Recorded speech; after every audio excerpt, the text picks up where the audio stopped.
오늘 새벽에도 주를 뵙기를 원합니다. 제 영광스러운 얼굴을 기도하는 우리에게 보이시옵소서. 우리가 사모합니다. 예수님 이름으로 기도했습니다. 네, 저희 말씀 우리 묵상하기 전에 두 가지만 기도하면 좋겠습니다. 우리 어제 단체방에 공유됐지만 우리 세 분의 목사님께서 비자 문제가 생겨서 어려움을 겪고 계십니다. 선교사님들에게는 이런 일들이 해외에서 일어나는 일들이 많이 무척 당황스럽고 또 많은 어려움들이 있을 것입니다. 주님 그들의 마음을 먼저 만져주시고 주님 속히 이거 지금 현재로서는 휴가로 일을 하지 않지만은 비자센터가 이루어지지 않지만은 주님의 그 신손이 또 능력이 이 세 분들의 비자가 속히 나올 수 있게 해달라고 기도하면 좋겠습니다. 기도하시겠습니다. 아버지, 선교사들이 겪는 고초들이 참 많습니다. 특별히 이런 비자 문제들을 통해서 이분들이 지금 가지도 못하고 오지도 못하는 상황에 있는 세 분의 목사님의 비자가 속히 나올 수 있도록 도와주십시오. 무엇보다도 주님 그들의 마음이 많이 불안할 것입니다.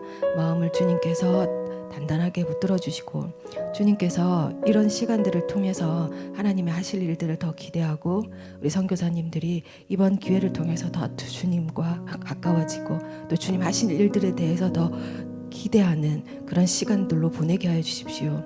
누군가에게는 고난이지만 누군가에게는 이 고난이 통해서 하나님과 더 가까워지고 또 어려움을 통해서 주님을 더 단단하게 붙잡는 계기가 될 수 있게 하시고 무엇보다도 주님 재정적인 문제가 크게 발생하지 않도록 주님 비자 문제들 주님 빨리 속히 나올 수 있도록 주님께서 일하여 주십시오. 부탁드립니다. 두 번째는 오늘 내일 우리 청년부 수련회 있습니다. 오늘 부장과 선발주로 우리 임원들이 먼저 가서 준비합니다. 또 목사님 금요일 토요일 또 주일 설교까지 좀 준비하고 있는 그런 상황들입니다. 하나님께서 이번 청년부 수련회를 통해서 우리 청년 안에 있던 그런 사자의 영성이 다시 살아나고 준비하는 목사님도 주님께서 성령의 충만을 허락해 주시라고 또 체력도 허락해 주시길 또 제한 없이 주 앞에 사용되는 이 주일까지 달려야 되는 이 시간들 가운데 함께 해달라고 기도해 주셨으면 좋겠습니다. 기도하시겠습니다. 하나님 아버지, 오늘 내일 우리 청년부 수련회가 있습니다. 주님 청년부가 다시 주님 앞에 자기를 드리고 또 말씀과 기도로 깨어 있으려고 주님 이라고 합니다. 주님 이번 기회를 통해서 우리 청년 안에 있는 하나님이 생겨놓은 그런 사자의 영성들이 다시 일어나고 주님께 달려가는 사명을 다시 재발견하고 그 발견한 사명을 향해서 힘있게 달려가는 계기가 될 수 있도록 도와주십시오. 무엇보다도 말씀 준비하는 목사님에게 성령의 충만을 허락하여 주시고 또 체력도 허락하여 주셔서 주님이 제한 없이 말씀 사역자로 사용하여 주실 것을 의뢰합니다. 예수님의 이름으로 기도했습니다.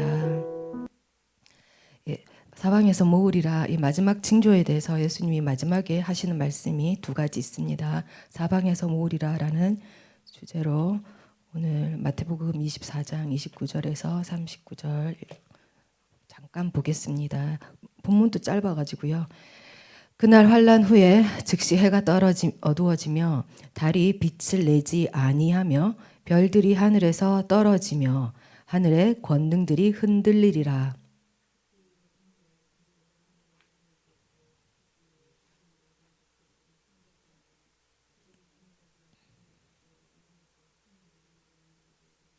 그가 큰 나팔 소리와 함께 천사들을 보내리니 그들이 그의 택하신 자들을 하늘 이 끝에서 저 끝까지 사방에서 모으리라.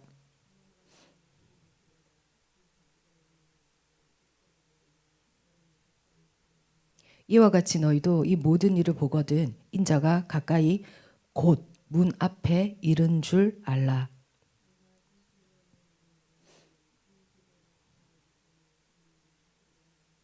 천지는 없어지언정 내 말은 없어지지 아니하리라. 아멘. 이제 재림 예수님 오신 끝날 예수님 다시 오시는 그날의 징조를 지금 두 가지로 얘기하고 있습니다. 마지막 징조는 29절에 보면 해가 어두워지고 달이 빛을 내지 않고 별들이 하늘에서 떨어진다.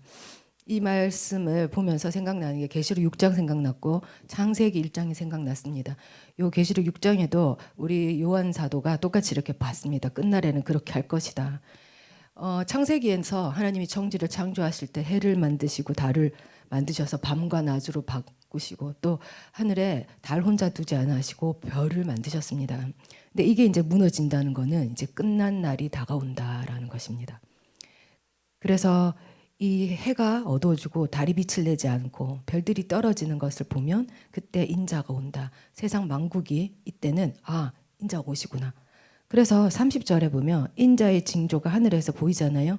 이게 중요한데 그때 모든 족속들이 통곡하며 인자가 구름 타고 능력과 그 영광으로 오는 것을 보는데 이 통곡하는 자들이 복입니다. 근데 별이 떨어지고 해가 어두워지고 달이 빛을 내지 않는데 또 돌아오지 않는 사람이 있다는 겁니다.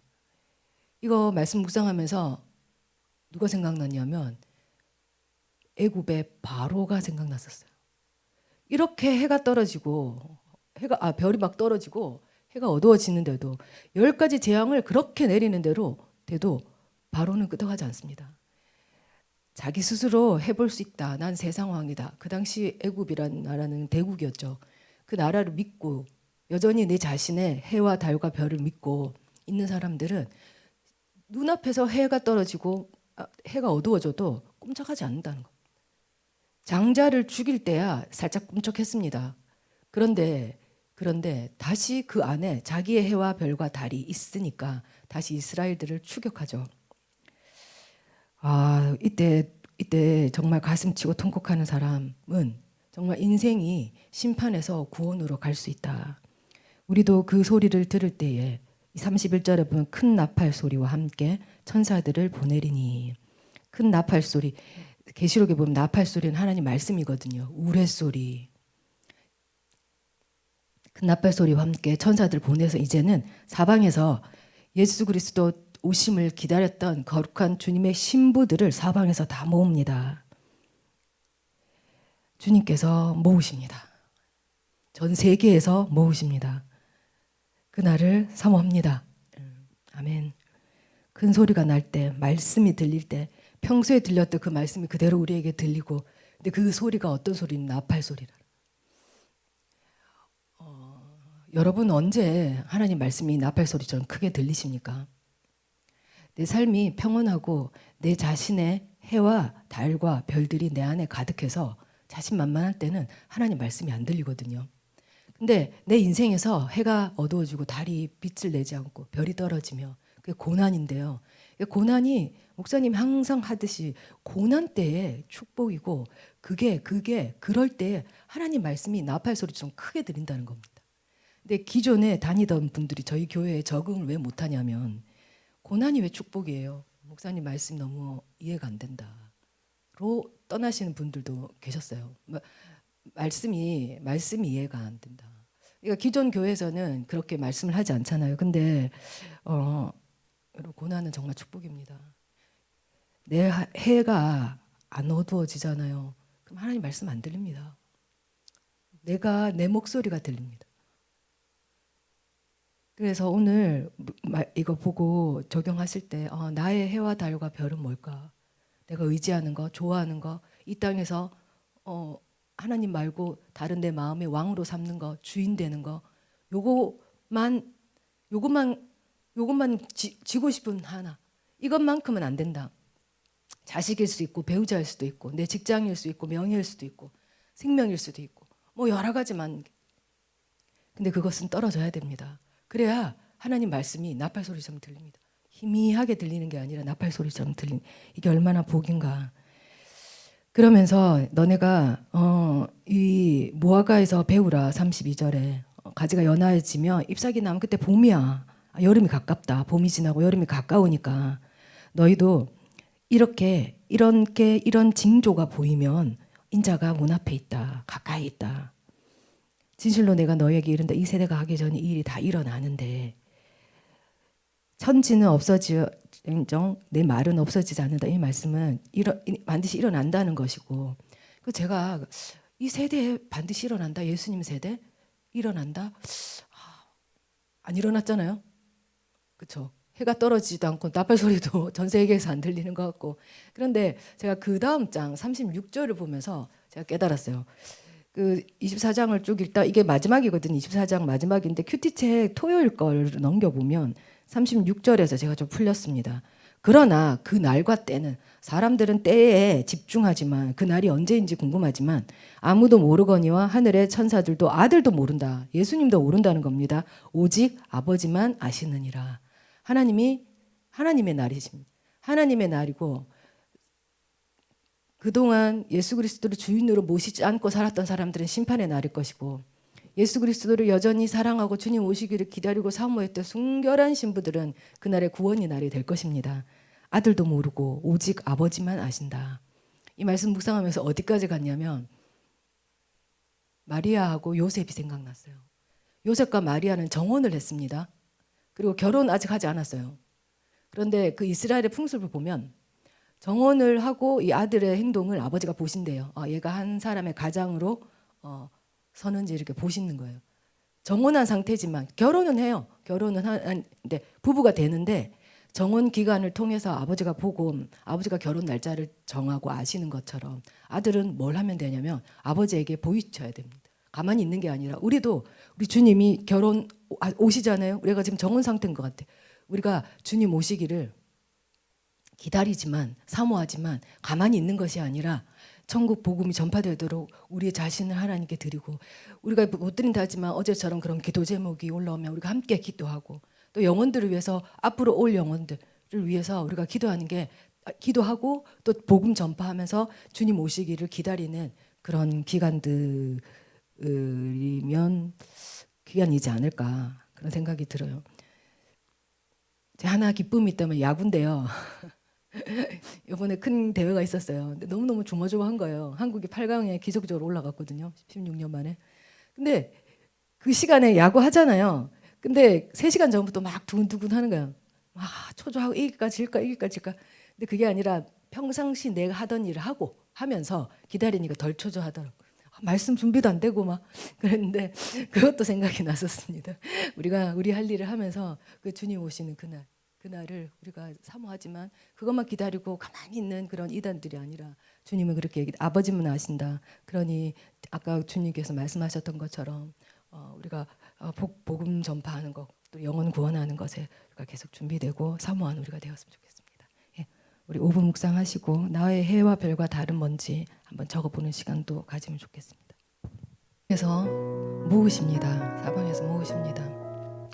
주님은 주님의 사람들을 보고 계시다가 그 오심을 사모하는 참 그리스도인들을 모으십니다. 이게 너무 큰 위로가 되고 노아의 때가 생각났었는데요. 세상 사람들은 이렇게 하나님의 말씀과 이런 경고에도 심지어 정말 재림 예수가 와서 그렇게 하늘이 어두워지고 해도 사람들의 마음은 그렇지 않습니다. 그래서 세상 사람들이 밉기도 합니다. 근데 안타까운 마음이 오늘 아까 앉아있는데 들었어요. 우리가 가진 것은 그들을 이해하지 못하는 그들은 우리가 안타까워 보이겠지. 광신도처럼 종말 같은 이런 현대를 살아가는 시기에 그러나 그때가 오면 사방에서 주님이 우리를 모으십니다. 그래서 앉아있는데 암탉이 생각났고 그 새끼들을 그 날개품으로 이렇게 모으시는 것처럼 세상은 끝이 나지만 주님의 백성들에게 올라갔다가 다시 우리가 변화된 몸으로 예수님 죽으셨다 다시 살아나셨을 때 변화된 몸이었잖아요. 그래서 엠마오로 가는 제자들이 못 알아봐서 예수님을. 근데 우리가 그렇게 변화된 모습으로 이 땅에 살아가는 겁니다. 사모합니다. 우리 기도하겠습니다.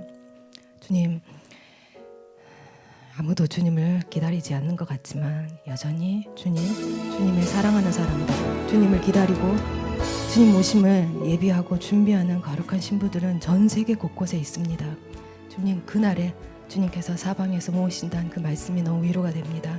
하지만 한편으로는 그렇게 주님이 불러도 또 경고까지 하셔도 완악하여 강팍한 애굽 바로처럼 그런 세상 사람들을 보게 됩니다. 우리가 기도하면서 준비하겠습니다. 주님 오심을 사모하면서 우리가 천국 복음을 부지런히 전파하겠습니다. 복음이 곳곳에 다 전해질 때야 내가 오리라 하신 것처럼 주님 우리가 가지는 못하더라도 가진 자들의 선교사님들과 그들을 위해서 사역을 위해서 우리가 함께 기도로 함께 동역하기를 원합니다. 오늘 하루도 주님 제 이름을 사모하고 주님 모심을 기다리고 거룩한 신부의 삶을 살 수 있도록 주님 이 마음 빼앗기지 않도록 인도하여 주십시오.